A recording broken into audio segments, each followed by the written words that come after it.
Right when the police sirens are going off. Assalamu alaikum. Wa alaikum assalam wa rahmatullahi wa barakatuh. So while we're we're live right now. I just want to share this link out, inshallah, on a few pages I have. I want to make sure here we go, because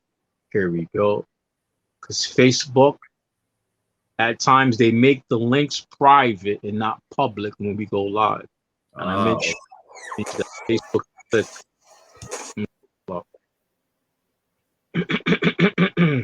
Trying to find my link here. I'm better with my phone than I am a laptop for some reason. I don't know why. You know, I'm doing all this on my phone right now. Really? Yeah. This platform that you have here is new to me. Yeah, it's good for live streaming. All right, so we live right now. So all right, so for all my guests, for those who are watching, this is an interview today with our brother who's a PhD student, brother Malik Muhammad, and he is a PhD student from International Islamic University of Malaysia. Is that correct, brother? That's correct.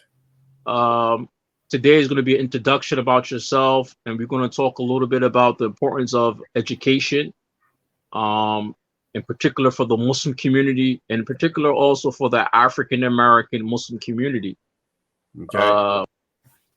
So, brother, please introduce yourself while I share some of this out on social media, inshallah. All right.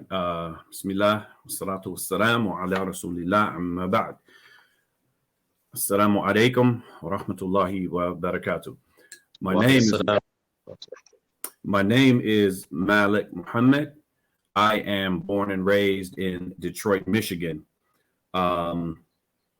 When we talk about education and credentials and all of that, I'm a graduate of the University of Cincinnati.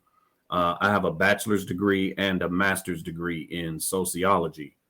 I've also been blessed to travel pretty extensively, everywhere from Europe to the Middle East, North Africa, Southeast Asia. I've been all over. I was in Egypt between 2011 and almost 2015.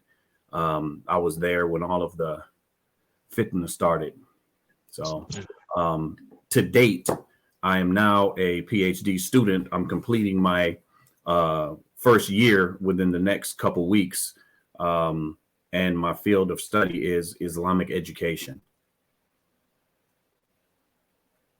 MashaAllah. So your field of study is Islamic education, and your master's degree is from which university and what studies? University of Cincinnati, and both of my degrees to date are in sociology. Sociology. Mm-hmm. And your PhD is going to be in education, I believe, right? Yeah. Education, but Islamic education. Islamic education. What's the importance of Islamic education? It's something that we don't hear a lot. Can you explain Islamic education towards your degree? Islamic education is basically just as it sounds. It is an Islamic approach to education.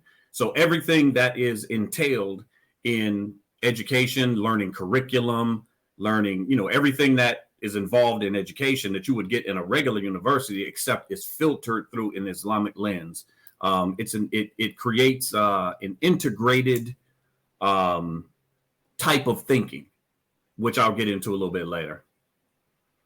Because let me say this, education in the Western universities and many times in the Islamic universities, it's guided by a Eurocentric type of thinking.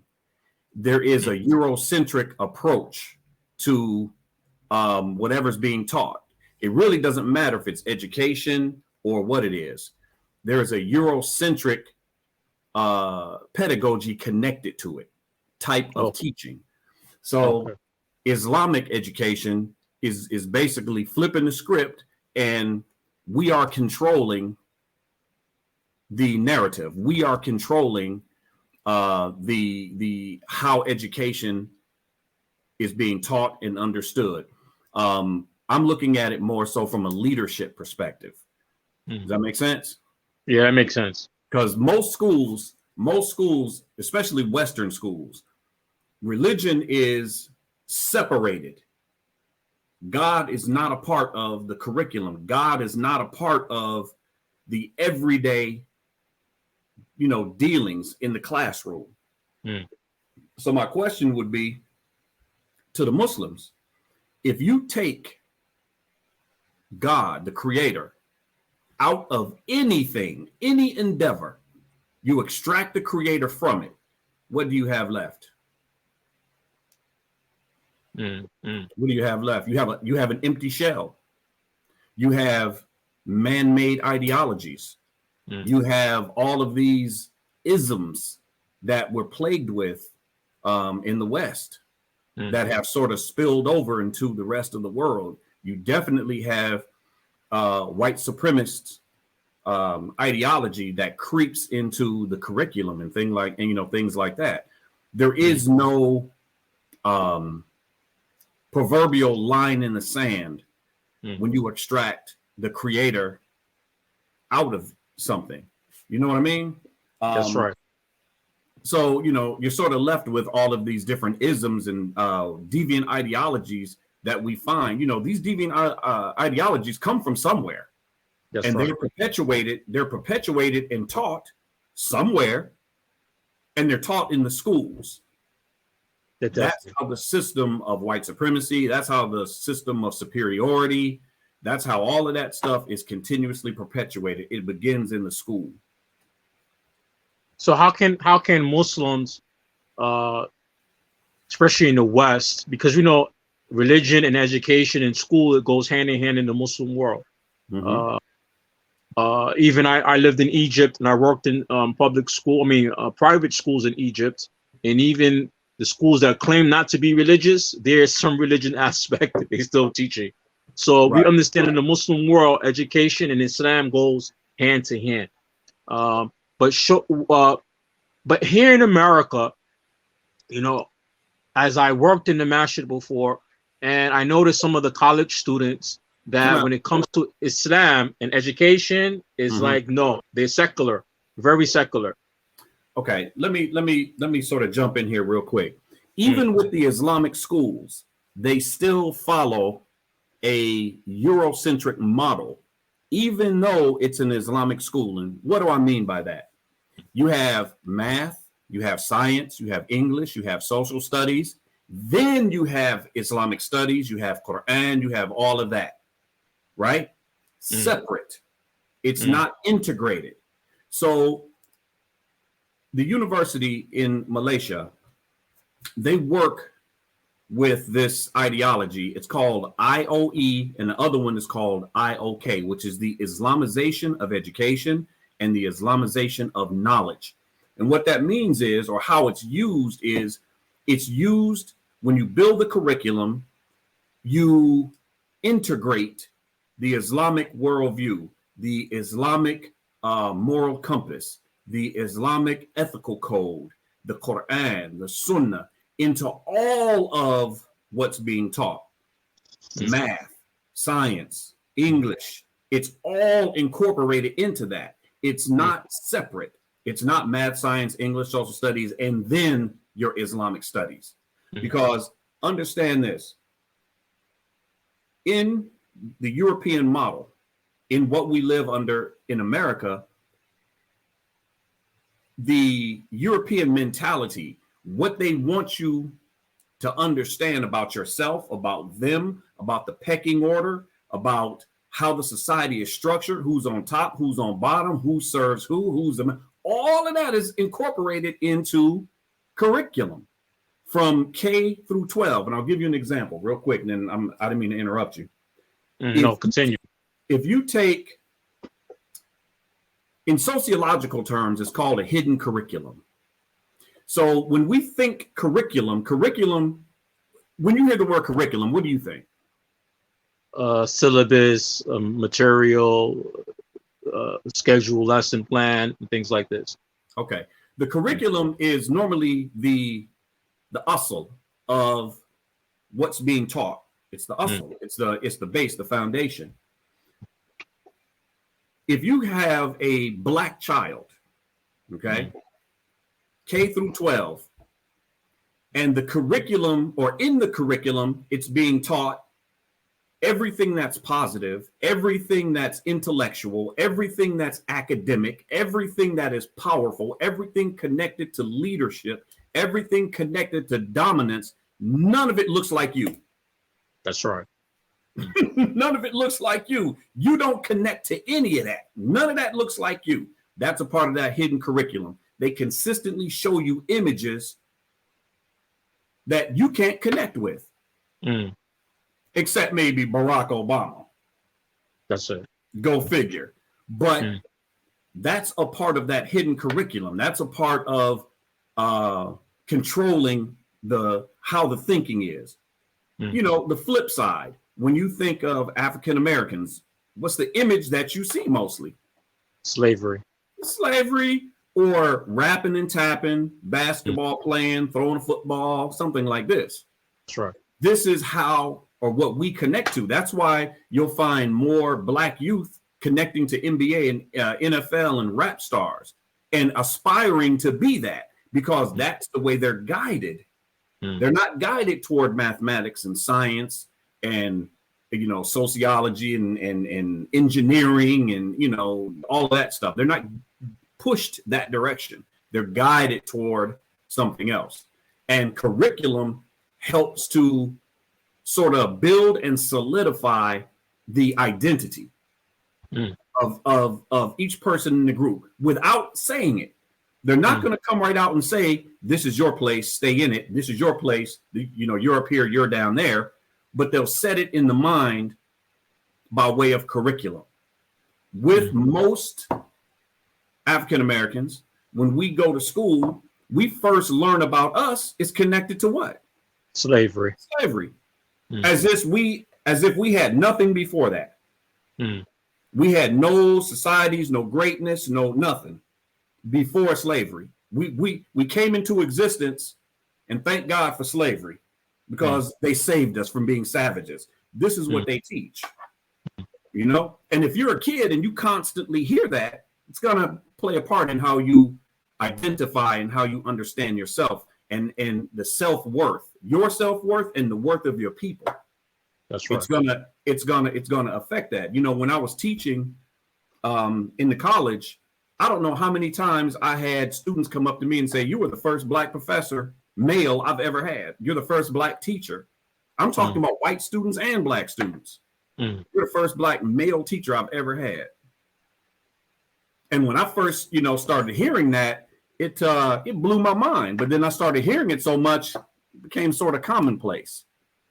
Yeah, that's very, you know, it's very common. Even now, like one of my oldest, this guy's about 12, right? He's 12 years old. He's in the 7th grade. So in English class, he doesn't do too well. So I asked him, what about the English you don't like? And I know for myself, when I was at his age in that grade, I didn't care about English because everything in it is Eurocentric, right? So he's like, yeah, he showed me some of the stuff he's having problem with. It's about Greek, Zeus, and this, and everything is Eurocentric. So when the teachers are complaining about his behavior in classroom, I say, you know what? I don't think his behavior is the problem.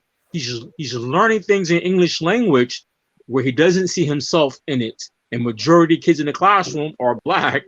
They don't see themselves in it. So for sure, he's going to be distanced away because he's not European.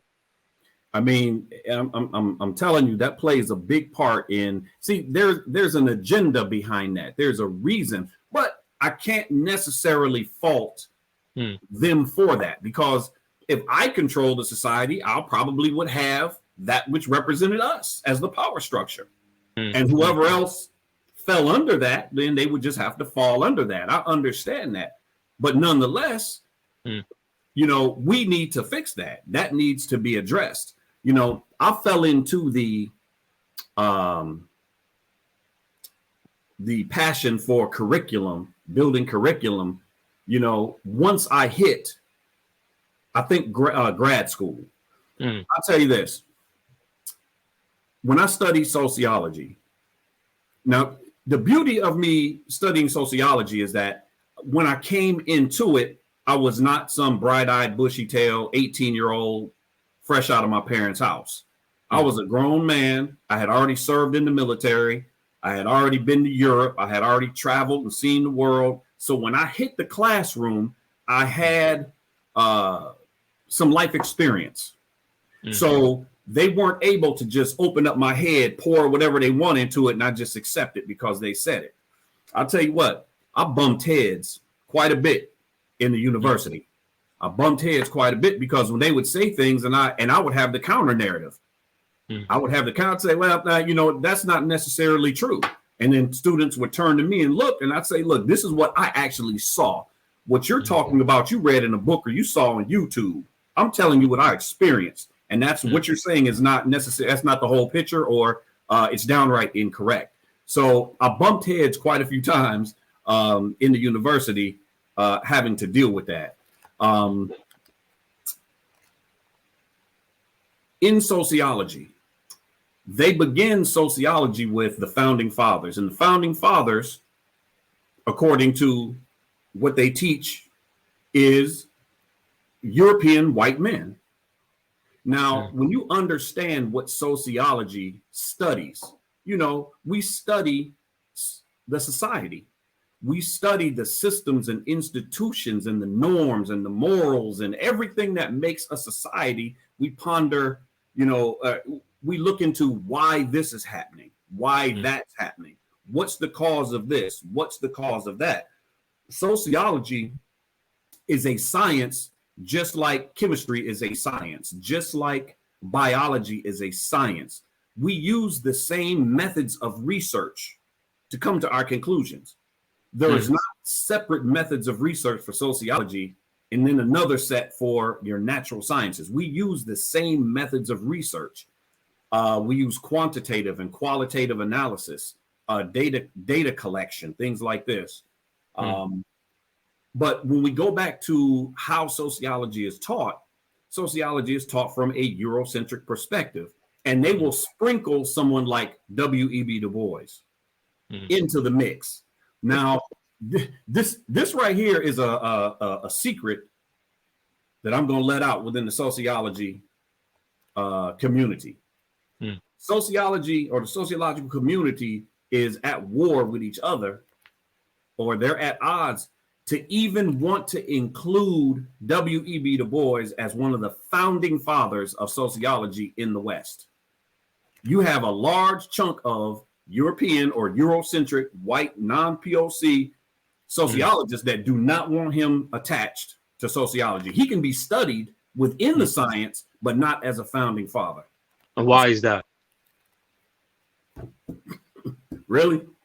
You already know the answer to that. His skin color, for sure. Yeah, of course. And that's something that within the sociological industry or community, they're battling on that right now. But as I was going to say before, what sociology studies and the way that it's taught, you would think that people of color never pondered society. They never thought about life. They never thought about the creator. They never thought about inequality.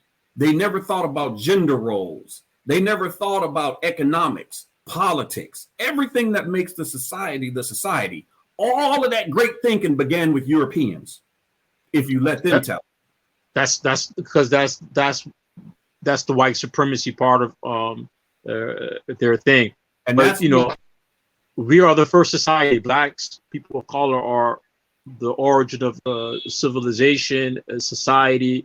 Matter of fact, Europeans were backwards until they met Africa, Middle East, Muslims, Africans who civilized them.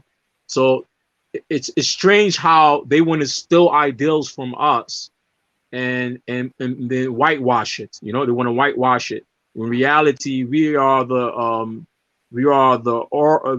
fathers of these concepts. But continue with the point with connecting the curriculum and the education, why the curriculum is important, because a lot of us blacks, and I talk about people who are educators. Like I have a friend of mine, he's black Jamaican, right? He wanted to start at an English school, and he asked me help him with curriculum. But when I'm looking at curriculum, I'm like, all this curriculum is Eurocentric from the West, from America, and majority of it you can't teach it because this is non-applicable to the Muslims in the Muslim world, right? Right. So imagine now you just gave me the information, you gave us the information that even in the Islamic school, the curriculum that they're using is still Eurocentric. It's not really built on Islamic principles. So how would we start to write or to create the curriculum, and why it's important? Because a lot of the Muslims, even in Islamic school, I look at some of the curriculum, it's like they borrowing it from other places, right? From the non-Muslims. They're borrowing, and then they're just teaching Islam on as a category. Well, one of the videos on my channel, I actually touched on this. We are still attacking this using Eurocentric tactics. Your question was, how do we attack, or how do we go about basically fixing this issue, fixing the curriculum so that it's not Eurocentric? Well, there has to be a meeting of the minds, an integration between IIUM, those people who have knowledge, and those Muslim academics who have expertise in those fields, you know, be it economics, medicine, you know, English language, engineering, dentistry, medicine, you know, banking, you know, all of these things that people go to school for. We need to build a curriculum that has that Islamic knowledge integrated into it. You know, think about this. Islam has been compartmentalized. It's boxed just into that religious corner. We deal with hadith, we deal with fiqh, we deal with Quran and, you know, Sunnah, and, you know, all of the ulum of al-Islam, right? All of that we compartmentalize. But how is it applicable to the reality of what we deal with in the society? Let me give you a question. What's the Islamic understanding or position on AI, artificial intelligence, which they're working on now? What is the Islamic position on Bitcoin, blockchain? What is the Islamic position on environment? What is the Islamic position on, you know, you can go down the list of things that we deal with in everyday life, right? Things that we deal with in everyday life, things that are issues that the rest of the world are dealing with, and in some ways making progress in, and the Muslim is just sticking their head in the sand and only sticking with memorizing this, memorizing that, going through Kitab al-Tawheed 32 times. And, you know, and that's good, but it has to translate into, how do I navigate the society? How do I navigate? What's the Islamic position on vaccines? This is something that we're all dealing with now. What's the Islamic position on automated workers taking the jobs of low-wage workers? That's a real thing. People are losing their jobs to automated systems now. That's not something that I'm making up, or something that, you know, you can go to certain places and the whole spot is automated. They let everybody go for the purpose of saving money, because you don't have to pay a machine time off, you know, maternity leave, sick leave. Machines don't call off. They're there every day, 24 hours a day. So what is the Islamic understanding? Not necessarily a fatwa, but what's the Islamic approach to all of these kinds of issues that are coming down the pike, that are hitting the society right now, how do we understand it as Muslims? And these things don't really seem to be being addressed. That's why I say there has to be a merging or meeting of the minds between the people who have that Islamic grounding. You know, they are certified, they are qualified to teach Islam, and those people who have expertise in the various, you know, various industries. You know, and I think now in the U.S., when it comes to the Muslim community in the West related to these type of topics, the only people I see talking about these topics as religious is one or two groups. That's it. Everybody else in the community has to like figure it out on their own, or have somebody in their corner who understand religion and these things and get an answer for them. But when we want to look for answers or different opinions or views on it Islamically, it's very hard here in the West to find them. Like Bitcoin, I could find some opinions, but I got to go in the Arabic language. I will go to the Muslim world. I got to see the different opinions, but it's something new still, even to them. So, and then we in the West, where when it comes to technology, we're a little bit more advanced than them over there. So it's like we don't have the peoples here who Islamic to talk about it where they easily found. You have to go deep and dig and look for them and hopefully find this. Like I believe yesterday or this morning, a sister posted something about what's this thing when you do business, you ship and demand, something like this. I heard many talk about this years ago. She's like finally finding out today, and she's like, wow, I never knew this. Was it permissible or not? And she's like, I just found out today. And I'm like, man, this stuff been on the table for about 2 or 3 years already. All right. So drop shipping. Thank you, brother Hanif. Drop shipping. So collectively, when I look here in America amongst the Muslims, we're like trying to figure things out on our own. And some of the things that you just mentioned about getting the people together who have the academics, the qualifications, and sitting down and talking about this is very rare. We see this now, but it's needed in the community. If we don't have this in our community, we're not going to survive. We're going to fall into these little pit holes all the time, right? How can we get together now? How can we get these peoples together who have the qualifications and sit down and make committees? Because in some cases, some of these brothers or sisters who have these qualifications, they're like stretched out where they at already. Number one, we have to abandon the Eurocentric approach. We have to abandon that. You know, Eurocentricity, as it's being expressed today, especially in the classroom, breeds individualism. I will step on your neck to raise myself up to get $1. That is the mentality that's bred through Eurocentrism. Eurocentrism is highly individualistic in its approach, and what it teaches. We know Islam to be the opposite. We care about the community. What's best for the community? And this goes back to having, that Islamic understanding, that worldview, that ethical system, that moral compass, that, yeah, I can do this and make a whole bunch of money, but it's going to be detrimental to the community. So as a Muslim, I'm not going to do that. I'm not going to dump these chemicals in the drinking water so I can make money. Whereas with the Eurocentric type of thinking, oh, well, don't drink the water, buy bottled water. That's the mentality. They don't care. So how we build the curriculum has to come from that Islamic.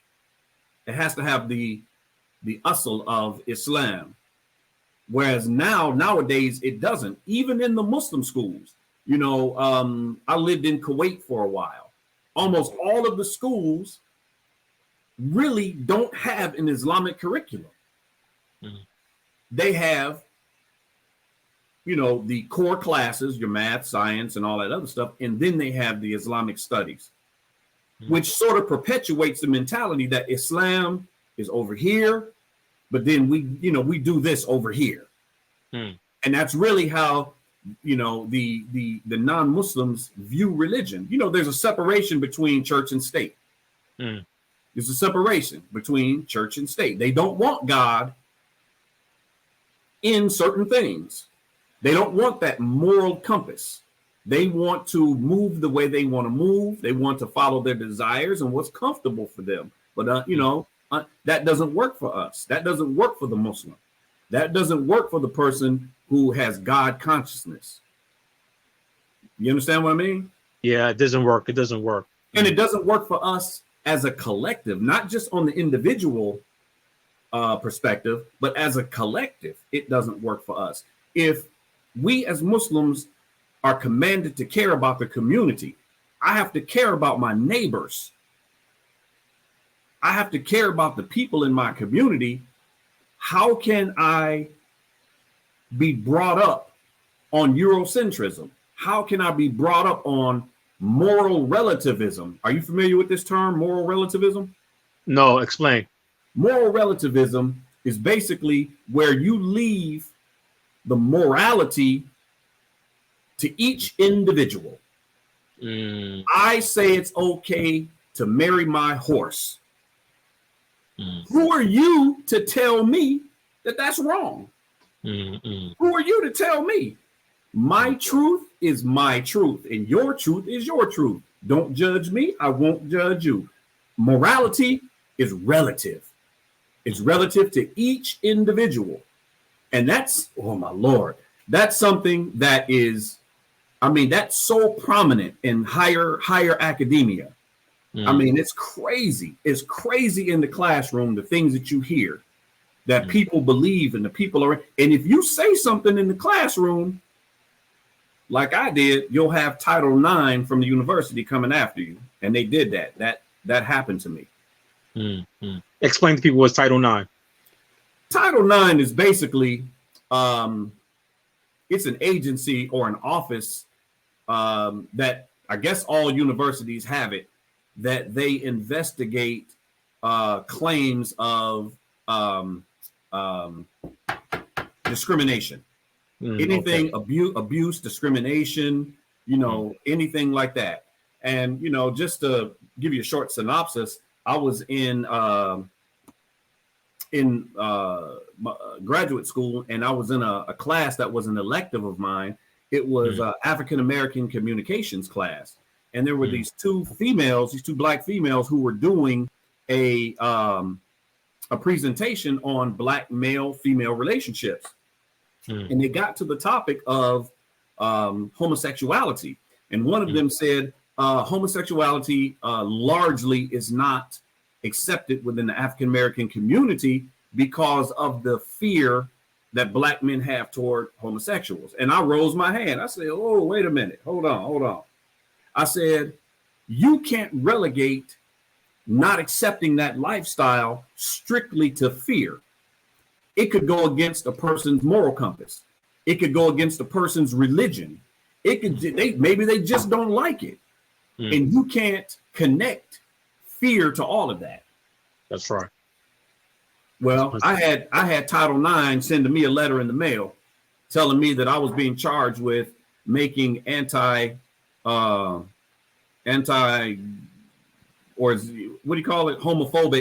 homophobic statements in the classroom. And they did an investigation, and some of the students tried to derail me. And what was crazy was it wasn't anyone in the room that filed the charges. My statements, which, alhamdulillah, my professor, he's African-American, he typed up a letter and said to them, everything that Malik said in class was in due course with intellectual and academic discourse. He didn't say anything disrespectful. He didn't say anything that was out of the box, out of pocket. He wasn't crazy. He voiced his opinion. He was respectful, and he did it in an intelligent and articulate manner.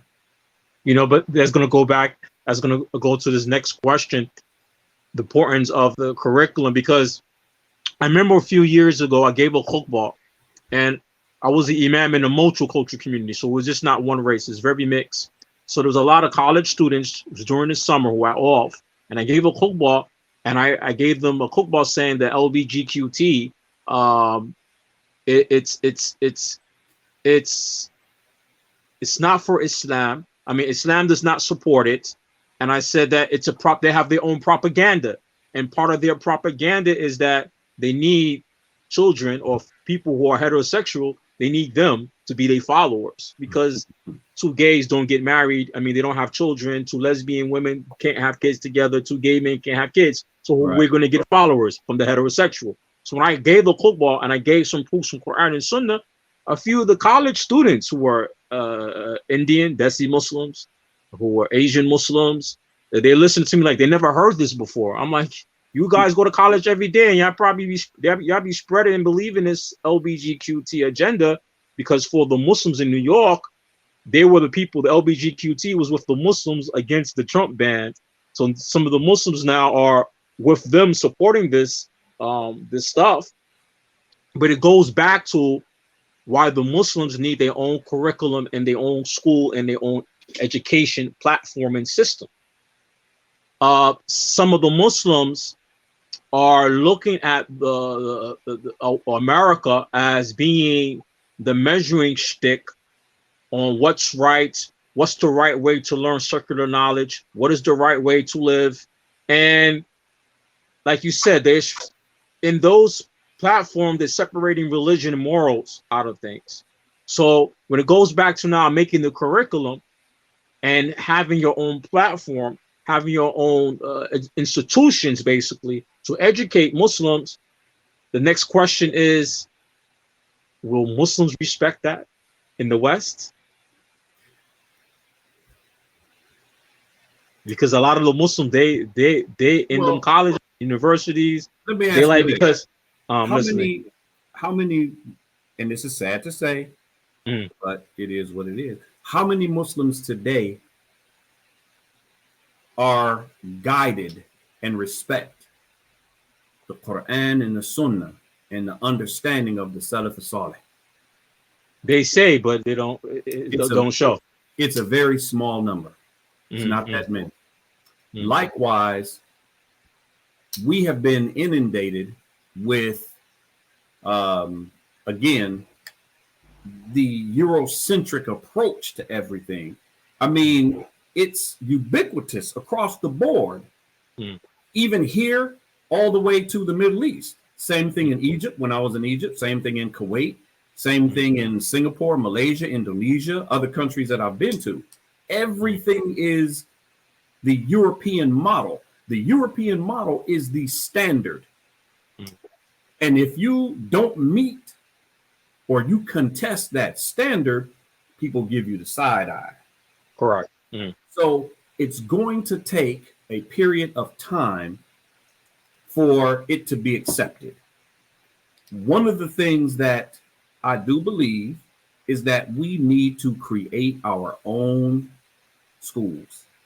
We need to create our own books, because you can create the curriculum all you want, but if you're teaching from the books that are created from non-POC, non-Muslim, then you're still going to have the same problem. We're almost going to have to start from scratch, almost. Create our own books, create our own schools, our own institutions, because, and I've seen this on the campus of the universities, Islam is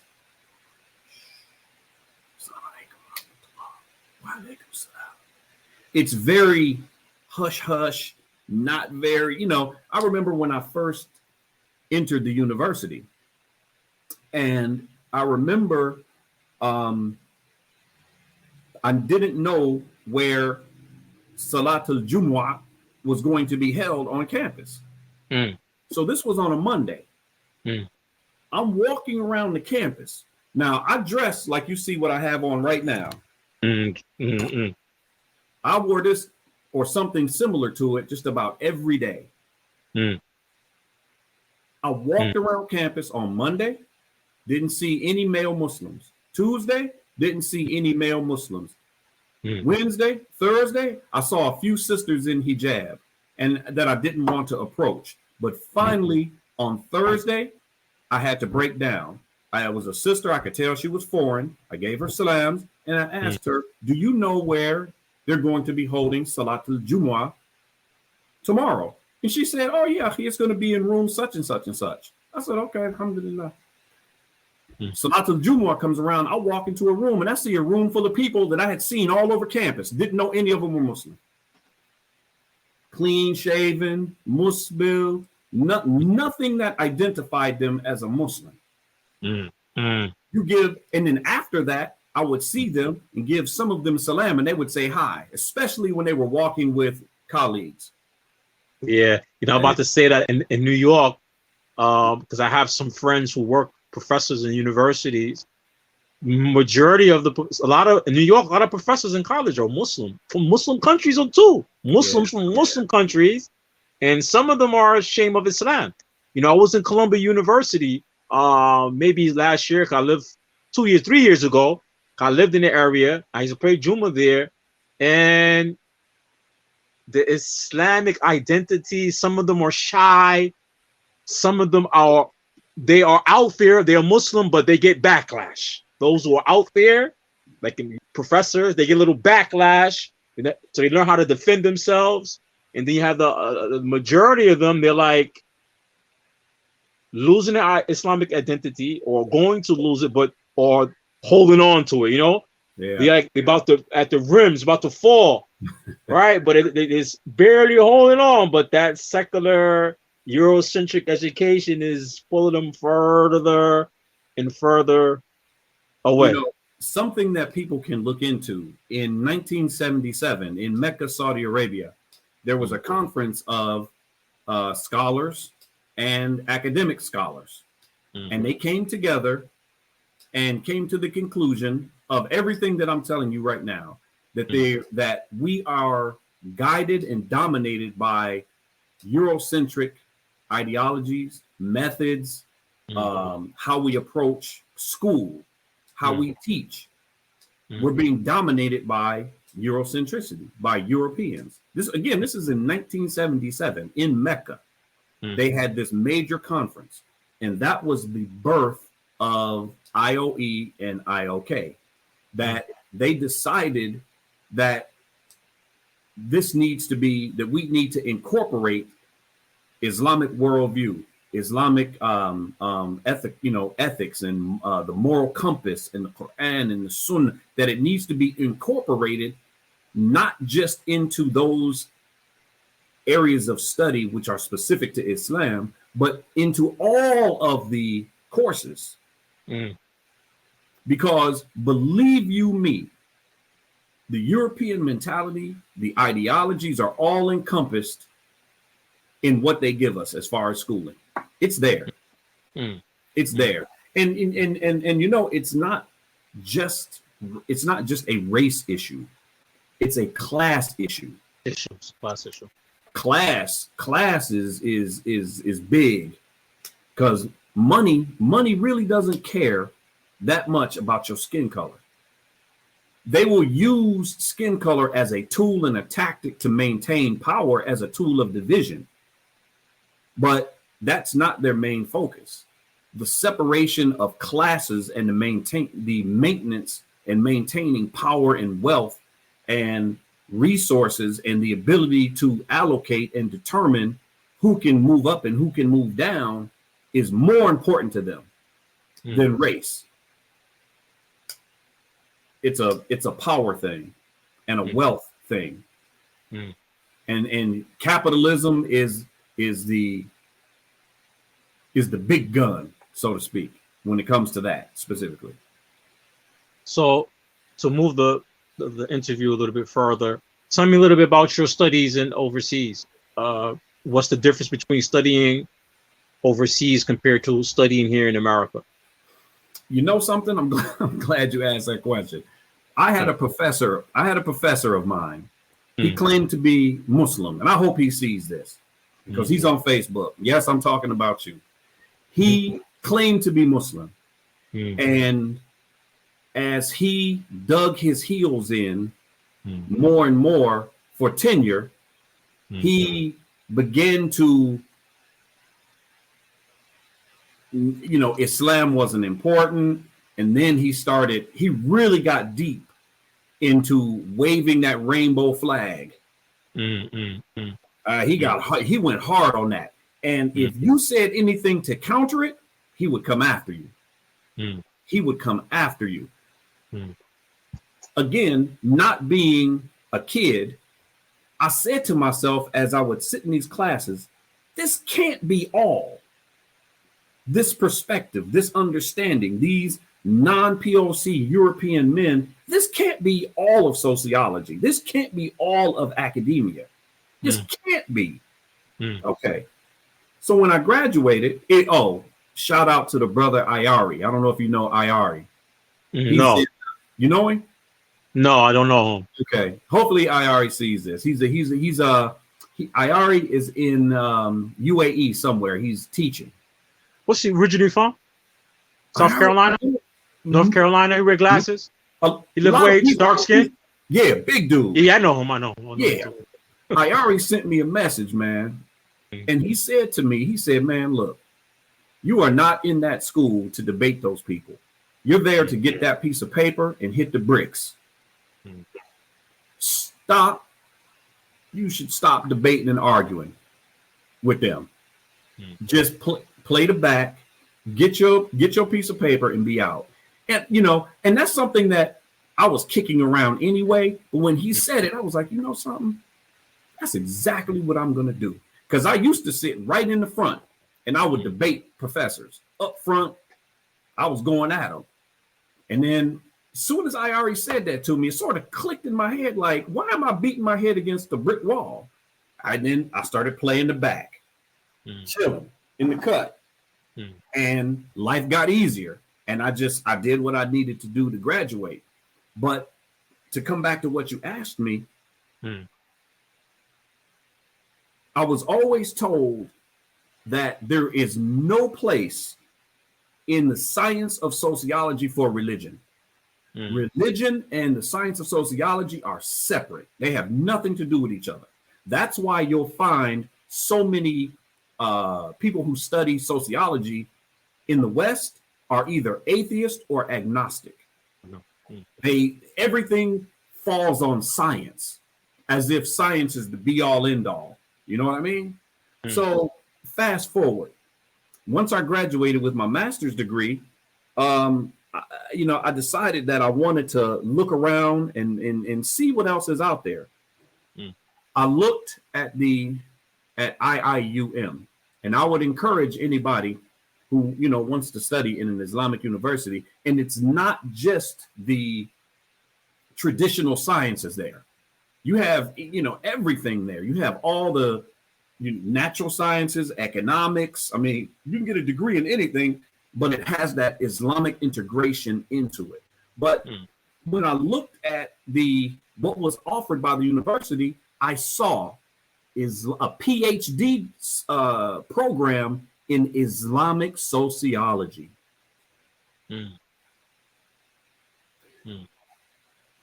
But let me guess. And I sent him a message about this too. I said, I have found a university that offers a PhD in Islamic sociology. But let me guess, because it's not sanctioned by Europeans, because it's not sanctioned by non-POC, it's invalid, right? It doesn't have any value, correct? I said, man, you must have lost your mind. And the things that I've been learning from different perspective, other than a European perspective, I mean, I've benefited greatly from it. I have a different, it's giving me the food and the nourishment that I knew was out there in academia. You understand what I'm saying? I understand. Yeah. because I think in America, only places you see in the university like that where religion is not separated in America is maybe like Christian colleges, Jewish colleges, Exactly. universities, right? The Muslims really I haven't seen any Islamic university where they have campus where I haven't seen no Islamic university that have campus where it's accredited in the US. I haven't found yet. Mm-hmm. Right. Yeah. So I hope these type of topics will open the door one day for the Muslims to do that. But religion and learning in America, you're only going to see that with Christians and Jewish who has universities. Now this is for you and your studies. What would you like to do with your degree? Or your degrees, plural, I'm sorry. Giving you a hawk, degrees. I am torn. I am torn. And here's what I mean. I want to break camp. I want to bounce. I want to go overseas permanently. That's what I want to do. I want to live in a Muslim country. But there's work here that needs to be done. See, how can I sit here and talk about all this, and then once I get my accreditation, my credentials, be like, take my skills and go. So no matter what I do, I'm always going to have a connection. I want to always be available. I always want to be able to help in some way, shape, fashion, or form, the brothers in the West and the sisters in the West and the Muslims in the West with, whatever I can, whatever my field of expertise extends to. You know what I mean? So, I want to run somebody's school, to be honest with you, whether it's here or somewhere else. Ultimately, I want to run somebody's school, and I want to decide on the curriculum and what goes into it and what's going to be taught and all of that. Because until we change the model, we're always going to think about it on the grand scale. What do you hear from the Muslims in reference to Islamic leadership? Like right now, I'm in the process of data collection for part of my dissertation. This chunk that I'm doing right now is going to go into my dissertation. It's going to make up, but I'm doing research right now on the correlation between curriculum in Islamic schools and producing competent Islamic leadership. Does the curriculum that we find in the Muslim schools, is it producing competent, qualified Islamic leadership that extends, I don't care if it's presidents of countries all the way down to the micro level, the father of the family. Leadership. Who's going to produce Islamic leadership if it's not us? And we definitely don't want to follow European models of leadership. We want to take the traits and the characteristics of the best of leaders, which is Muhammad sallallahu alaihi wasallam and his companions. We want to see how they expressed leadership. We want to see how they governed their families, how they governed the community, how they dealt with money, how they dealt with politics, how they dealt with their neighbors, how they dealt with what do you call it? Not fighting, but conflicts. From a leadership perspective, we want to extract traits and characteristics from the best of leaders. So right now I'm researching, are the Islamic curriculum in the few schools that I'm looking at, are they producing that type of leadership that we're talking about? Is leadership even a part of what they're thinking? Because, I had another brother, I've known this brother for a long time. He's an emergency room physician. He said to me, more than likely, they're not even thinking about leadership. They're thinking about just graduating students. That's what I was about to say. I think that's the norm. They're not thinking about leadership, because even because even the Muslim children I find who's graduating from the Islamic schools in America, high schools and stuff, a lot of them are going to the non-Muslim colleges, and then they're pursuing their careers to take care of their families, and some of them not even involved in the Muslim community as in leadership. Matter of fact, some of the Muslim leaders I see in masjids where I live in New York that have money, educated people, the imams are coming from universities, Islamic universities in the Muslim world, like in Saudi. Yeah. So they might get like their high school, these things here, but to get the leadership ability to run the Muslim community, they go into the Islamic universities. And the brothers who come out the Islamic schools and go into the workforce or into college, they just work in a regular job to take care of their family and things like this. Yeah. Maybe I see it. There's a functional masjid where I live. There's like 2 or 3. I live in mostly Dead Sea Muslims, so they have functional communities. What I see, what they're doing now, they take the brothers and sisters who got their masters, Ph.D. and education, economics, finances, and they get them together on the board with the imams who got Islamic degrees, and they put them together and they run the community. That's that integration that I'm talking about. You know, I have a masjid where I live. It's called Jamaica Muslim Center. It's probably the biggest Bangladeshi masjid in North America. I go to the board, the imam. They got 3 imams, all graduate from Islamic universities. They have one brother recently graduated from Medina, and I look at the other people on the board. They're people who got the PhD or master degree in education and finances, and they get them together and they run the Muslim community. You know, this when we look at the Salafi community here in the West, and I wrote a short piece on this that I sent to you a while back about the correlation between the Salafi community and the African American community. I read it. And many of the pathologies that you find in the African American community, you most certainly find in the Salafi community, because it can be argued that the large majority of the indigenous population of those who claim Salafiyah are from the Black community. Correct. Right? We have seemingly for years have had this aversion to education. We've seemingly have had this, maybe it's ostensible, I don't know, but there seems to be this aversion to academia, to education. And there's every reason in the world why we shouldn't be educated. When, like you just said, you go to the other communities, the more affluent communities, they lack in that Islam, they lack in that studiousness, that zeal sometimes for Quran and Sunnah, but they excel in having stable communities because they understand that they have to marry that academic, those with those credentials who have expertise, like you said, in finance, in all the engineering, all these different things. Those people should be the ones who are in charge of the finances. They are the ones who should be in charge. Everyone has their part to play. What we have had in the Salafi community is unqualified individuals who should not have been running communities. Now, in some instances, they were the best choice at that time. Right. By default. By default.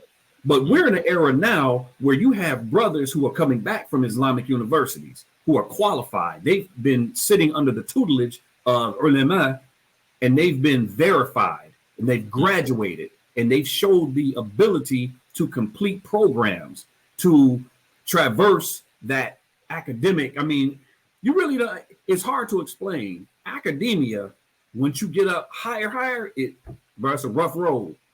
It's a rough road mentally. It's a rough road. You have to give up so much sleep, time with your family. You miss meals.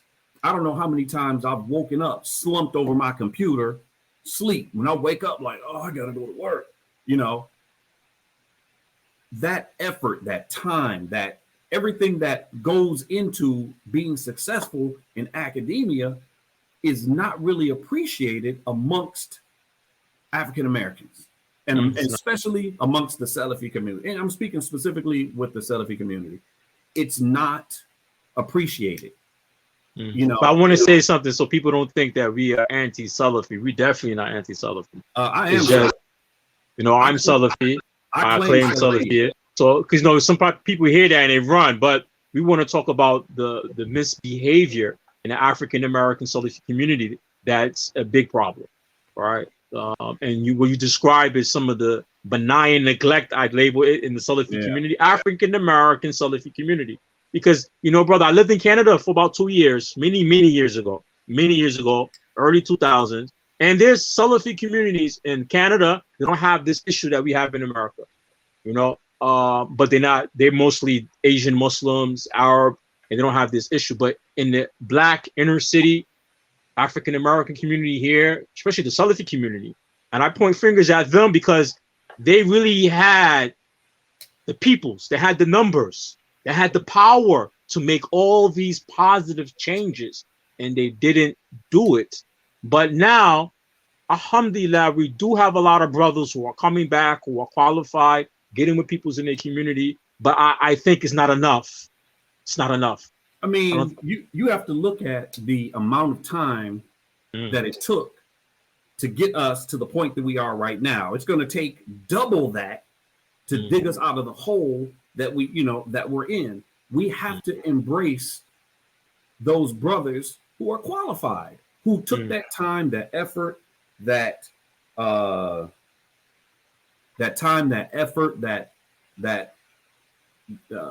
expressing that gravitas toward education and toward learning, and it should be embraced. It shouldn't be something that is shunned and looked at. I had a conversation with a brother, and he's a well-known brother. I'm not gonna say his name, but I remember I called him on the phone one day just to check on him, and he sounded kind of down. He was kind of preoccupied. And I said, "Ak, are you cool?" He said, "Yeah, man, I'm just kind of going through it." Like, I said, "What are you doing?" He said, "Well, I'm reading a book on IT right now." I said, "What do you read the book on IT for?" He said, "Well, I have a degree in that." I said, "Oh, okay." I said, "Well, why are you reading it?" He said, "Because I'm going to have to go find a job." I said, "You have to find a job?" I was like, "You have to find a job? What's going on?" And he said, "Well, I'm going to keep it 100. He said, "The non-African American communities don't want me as the imam. That's true. And the Salafi community can't afford me as the imam. I have a family. They have to pay me a wage that's going to take care of me and my family and my expenses, and they can't do it. So I have to go find a job now." That's true, brother. And then he told me another brother from a foreign country who graduated from his program, when he got back to his community, he was elevated and he was given the position as an Islamic judge on the council. Immediately, he was given that. He was elevated and given that because he's qualified for that. We send our people over to wherever. When they come back, oh, that's just that cat that went and studied. He ain't nobody. Aki, the truth is, I know there's some brothers who graduated, African American brothers who graduated from Saudi universities. I don't want to say their names, and I personally know that they are working in the masjids that are not black because the black communities can't pay them salaries. That's real talk. I worked 4 years in the masjid, and it wasn't black. I tell you that right now. I had a decent salary for part-time. I went to work 2 days out the week. They gave me a decent salary. It wasn't no black community. It wasn't no black. Somebody offered me last week another position in the same area in the masjid just to work there for 5 days, $4,000. I told them no, right? And I'm like, but it's not a black African American community. So unfortunately, a lot of brothers do come back, and I know some brothers graduate from Medina. They have to drive truck to take care of their family. Yeah, they have to go 9 to 5. White and black. I know white and black brothers who graduated, and they working in other places. I met a brother, Muhaddith, claimed to be a Muhaddith. He really graduated from the Kuliya Hadith, a Haitian brother, many years ago. This guy selling women clothes in the store. He can't find a job in the masjid. Women clothes in the store. You get me? I'm like, why you don't go work in the masjid? Like, yo, I gotta take care. He said, I gotta take care of his mother. The masjid can't give him no salary.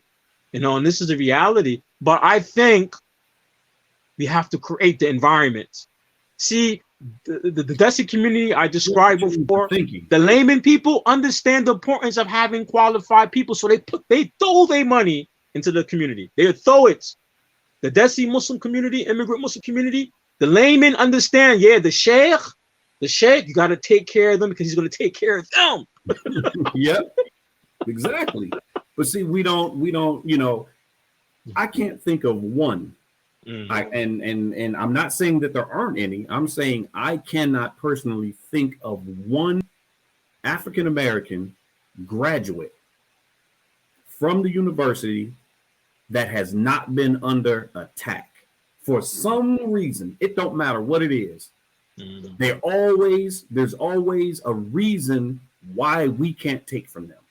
There's always they always said something, as if other people don't make mistakes with their tongue and say things maybe incorrectly or overstep a little bit or whatever. But it seems to be guided away from our own academics. We're guided away from those who more than likely would have our best interest at heart, as well as understanding and knowing the layers and the nuances and the minute details of our reality from a history perspective all the way up to modern times. So those people that we really need to embrace to move ahead and be successful as a people, those are the ones who are attacked the most. And I don't know, that epiphany hit me a few years back. It's like, wait a minute. It seems like everybody that looks like me, I can't take from for whatever reason. I'm talking. I personally think it's agents. I just think it's agents in the community that were designed just to keep black people from behind, especially the Muslim community. I think there's a little bit. Maybe there's one agent and he knows how to control the crowd. He know how to control the peoples. You know what to say to them. A little bit of COINTELPRO. That's what I think it is. A little COINTELPRO. I didn't want to say it, but that could be. I think it is, brother. I think it is, because some of the people they are actually following, don't have qualifications. That I ask ourselves how they get in these positions and stay there for a long time. Especially the ones who people don't know their background. I'm not going to say any names, but people who just come from other countries in the West, people don't really know them. Show up at the door. And they come up to the door, and all of a sudden, all of us black people in the community are following this person. And I'll be blunt. Listen, I'll tell you a situation, blunt. About 5 years ago, I have two of my close companions, two very close companions. I'm going to send them this video. Very close companion. One of them, he's into the IT, and the other one, he's a young guy. He went to study in Saudi, right? He lives in Saudi right now. They were fighting over Muhammad Munir. That's going to be up front. Here in Queens, New York. One of the brothers wanted to take from Muhammad Munir. The other brother didn't want to because his teacher, I'm not going to say his name, who has no qualifications, he came out the blue. We seen him years ago. He didn't even have a beard, right? Not black American. Said, don't take from Muhammad Munir. So I sat my friends together down. They was arguing, not talking to each other for weeks. I sat them both down. I said, Muhammad Munir, we personally know who he is. I remember Muhammad Munir when he was in Philly, in Germantown Masjid, teaching kids Quran before he went to Medina. Right. I remember the brothers gave him the name Mufti from Philly, right? I said, Muhammad Munir is somebody that we actually know. I said, this other brother, I'm not going to say his name because they don't get mad with me. He's not black, right? Give you an idea who he is.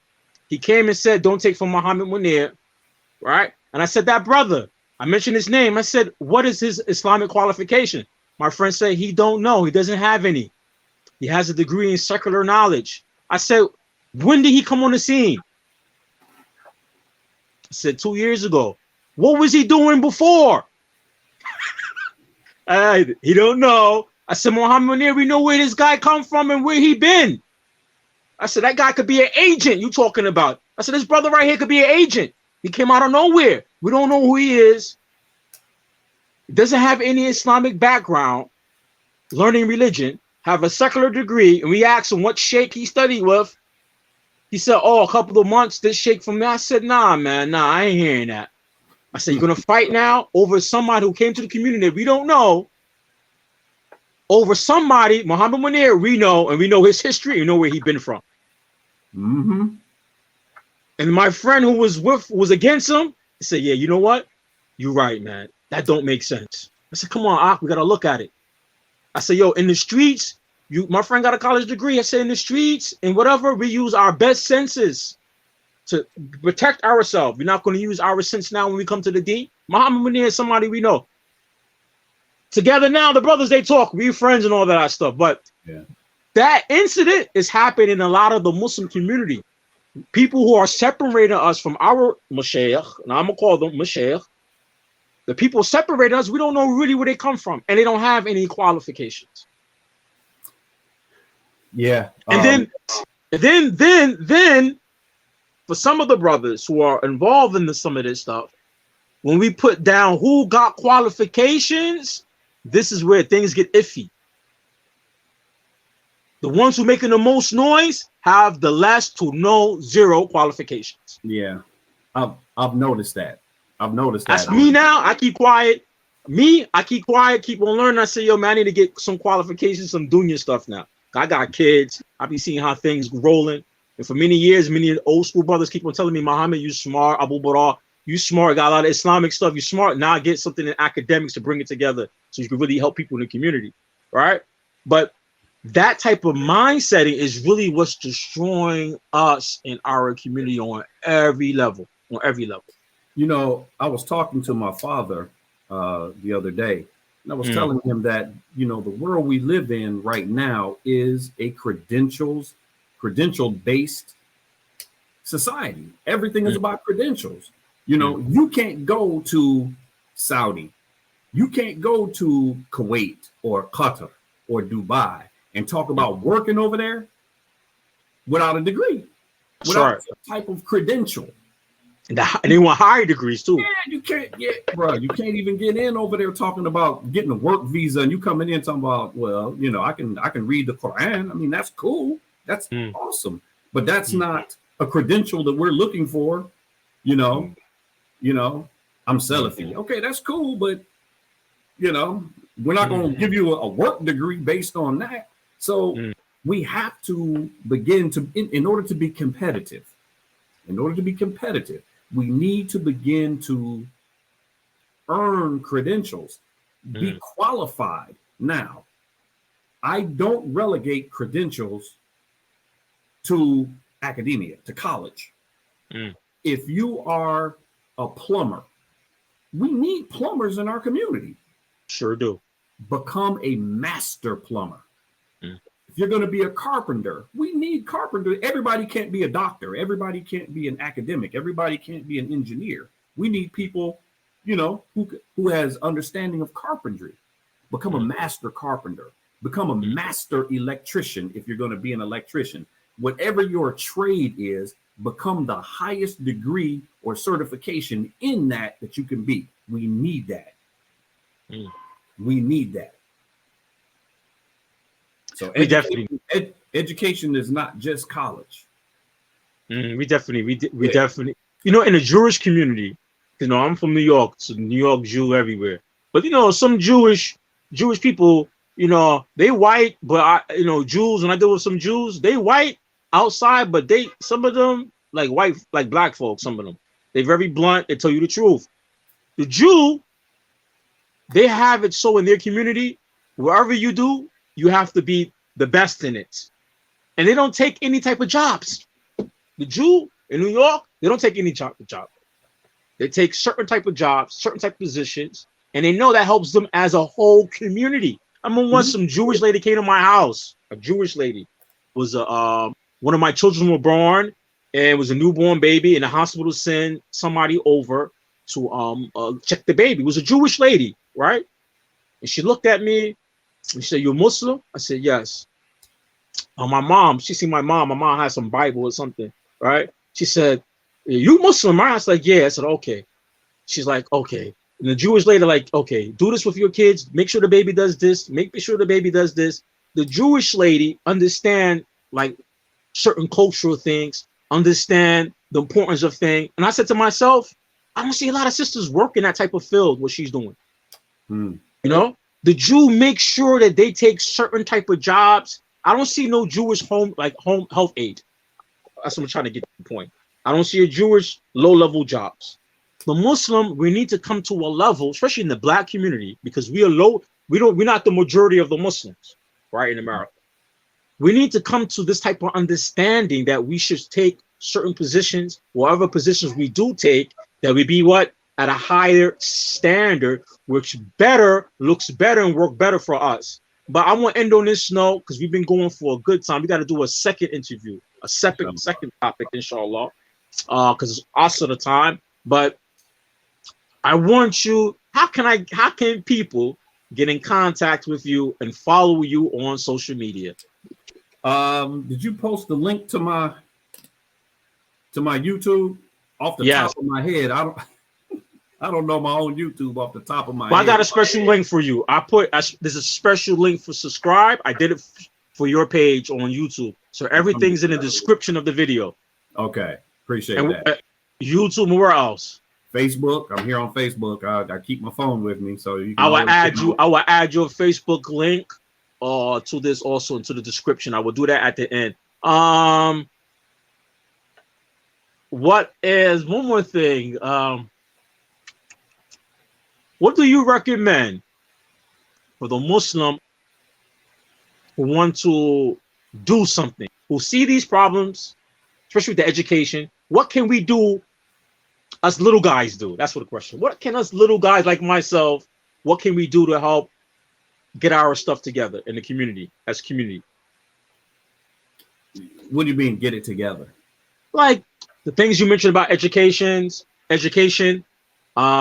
curriculum, because the layman Muslim actually they're concerned about these topics, right? Because I talk to the layman Muslim every day, and I go outside, right? I talk to them. They stop me. I don't care what nationality. Right now, I hear a lot of Muslims concerned about public school curriculum and keeping their Islamic identity. I hear every Muslim for every nationality talking about. Identity was something that I was actually going to study identity, but I went with leadership. In what I'm going to study, there's going to be an element of identity involved. Man, that answer would take some time. It would take some maybe time. That'd be the next topic, because the layman Muslim, wherever I go, listen, I dress jalabi everywhere I go. Last week, I think I dropped my kids off, and my Uber driver was Bangladeshi, live in my neighborhood, right? And when they see me in the jalabi, they always ask me the tower and pick and this and that wherever I go, right? So a few of the brothers, they asked me, they kids, public school, and keeping the Islam and the Islamic identity with the public school system, because it's like, we can definitely explore that if the people want it, and people message you and say they want to hear on that topic, then we can definitely delve into it. Yeah, we definitely will talk on that topic, because the Muslim community, because alhamdulillah, being in New York, I get to meet Muslims from every walk of life, alhamdulillah. Right. And all of the concerns, the children, Islamic identity in the public. Because I was telling him, because he's from this big Bangladeshi community I mentioned earlier. I said, listen, man, the Muslim need to get control of the public school here in New York, because in New York, a lot of the teachers are Muslim. A lot of the teachers are Muslim. This whole neighborhood's all Muslim kids in the public school, and half of the teachers are Muslim. So I'm like, so we need to get control over the public school, just like the Jewish do. The Jews do the same thing in New York. They have control of the public schools in their neighborhoods. And I said the Muslims need to do the same thing. I think those are some good topics there. Muslim, even though we are minority, might be majority in the neighborhood or something. How can we get control of the public school and influence it, and even politics? Just to close on this, I have to take my son to fun day at the video something. All the Muslim boys, and I got to go chaperone something. I don't know. If you look at the community in Hamtramck, next to Detroit, are you familiar with Hamtramck? Yes. The imam up there is Sheikh Abdurrahman Omeisan. I know. When you go into Hamtramck, they are self-contained. They have their own dentists, their own lawyers, their own architects and engineers and electricians and plumbers and carpenters. The police department is governed by mainly Yemeni men, from what I saw. I was seeing Yemeni police officers running around, fire department. When it's election time, you see those little placards and the signs in people's yards: vote for Abdurrahman, vote for Abdullah, vote for this person. All Muslims. So I can guarantee you, without even having looking into it, they control the curriculum in the school. I bet you they do. I bet you they do. They have a big say-so, because it's important that we understand that curriculum is not just what you study. But like I said before, there is an underlying information that comes with the curriculum. The hidden curriculum is called. You can look this term up, Google it. Hidden curriculum. There's an aspect of the hidden curriculum that is unintentional. But I understand that and I truly believe there's an aspect of the hidden curriculum that is intentional. You have the unintentional and the intentional. So they control it. And that's going to have to be where we eventually get to. But I digress, and I will save that for another day. Another time, inshallah. Subhanakallahumma bihamdik wa ashhadu an anta astaghfiruka wa atubu ilayk. I want to thank you very much. And for anybody having a question, you can always leave a comment. And when we're free, we try to answer some of the questions. But brother, thank you for your time. I'll let you go. Inshallah. All right. Assalamu alaikum. All right. So for anybody else, I seen somebody want to be a guest, but the brother is gone and I'm about to close out. But can you please like and share this video, on YouTube and Facebook? In particular, Facebook, I know that they try to shadow ban certain type of topics and shadow ban certain type of peoples. So the way we could deal with that is by liking the video and sharing it. Liking the video and sharing it. And anybody who wants to follow the brother, you can follow him on his YouTube channel, which is already in the description of the video. And I will later on add his Facebook account, inshallah. Assalamu alaikum wa rahmatullahi wa barakatuh.